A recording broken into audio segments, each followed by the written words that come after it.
Сайн байцгаана уу? За өөрөө харж чаддаггүй өрөөлд хэлхээс ч санаа зовдөг нэг эрүүл мэндийн асуудал байдаг. Тэр нь бол шамбрам. За шамбрамаа эмгүү ангай гэсэн энэхүү пэйж хуудасны админ бомжиг байна. Би эрүүл мэндийн олон улсын коуч, шим тэжээл судлаач. За сүүлийн 7 жил ходоод гизээ эмгүү ангай гэсэн энэ сэдвийн хүрээнд бол зөвлөгөө бичлэгийг сошиал орчинд түгээж явдаг.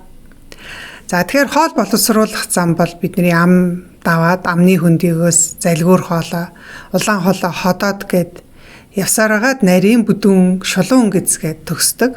Тэгэхээр энэ хоол боловсруулах 9-10 м урт энэ замын хамгийн төгсгөлийн шат болох шулуун гэзний энэ асуудал бол шамбрам байна. За тэгэхээр шамбрамтай хүмүүс бол ерөнхийдөө энэ асуудлаа бусдад хэлээд байдаггүй. Эмчит хүртэл очиж үзүүлэхээс санаа зовоод байдаг. Тэрнээсээ болж асуудлаа улам хүндрүүлээд байх нь олонтой.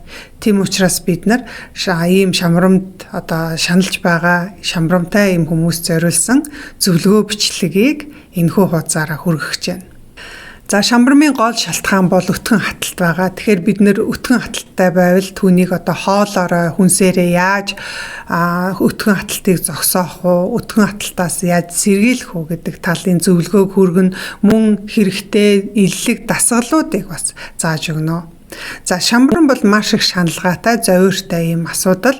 Бид нэр шамбрамтай гэхэд интернетээр хайвал өргөстэй кактус дээр суух гэж байгаа хүний зургийг ерөнхийдөө төсөөлүүлсэн байдаг нь шамбрамтай хүнд ямар их шаналгаа өгдөг нь харагдаж байгаа. Тэгэхээр энэ шаналгаа зовиорын үед бол маш эрчимтэйгээр үр дүнтэй энгийн аргуудаар яаж зовиороо намдааж болох уу гэдэг аргачлалыг мөн энэ хуудсан дээр бид нар оруулна.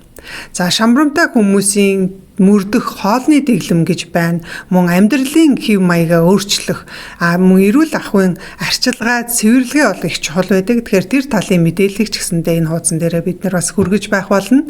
За шамбрамын хагалгаанд орсны дараах арчилгаа гэдээ бас байгаа. Тэгэхээр хэрвээ та арчилгаагаа зөв хийж чадахгүй бол хагалгааны дараа амархан идэлэх ч юм уу өрөвсөх, за амьдралын хэвийн байдалтай орж чадахгүй удах. За ялангуяа хагалгааны дараах өтгөн хаталтын асуудал бол маш их түгээмэл байдаг.